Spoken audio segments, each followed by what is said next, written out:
Martis pernah melewati 3.000 dunia, dan tak satu pun mampu menjatuhkannya. Tapi bukan kemenangan yang ia cari, melainkan akhir. Di masa silam yang dilupakan langit, ada satu nama yang dipercaya menutup gerbang neraka. Martis, pemimpin 300 ksatria suci, turun ke abis bukan sebagai algojo, melainkan sebagai janji. Janji bahwa cahaya akan selalu menjemput mereka yang tersesat. Namun ketika kegelapan membuka rahangnya dan satu persatu saudaranya dikoyak tanpa belas kasihan, langit membisu. Langit tak menjawab. Dalam diam yang membusuk dan darah yang mengering, Martis menunggu tangan yang tak pernah datang. Dan dari luka yang tak pernah disembuhkan, tumbuh sesuatu, bukan amarah, bukan dendam, tapi kekosongan.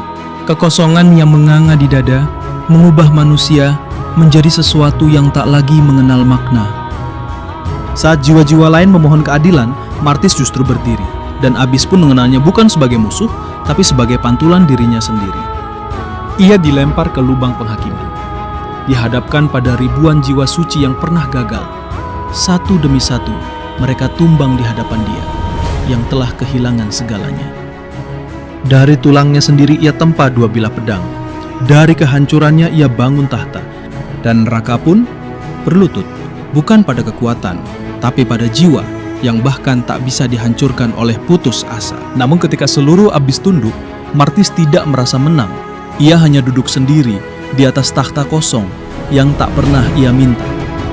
Menatap langit yang dulu ia puja dengan diam yang lebih menusuk dari 1000 cerita.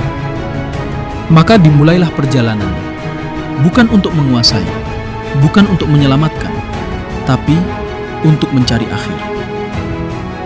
Ia menantang naga yang menelan matahari, menghancurkan dewa yang membengkokkan waktu, menembus dimensi dunia dan realitas.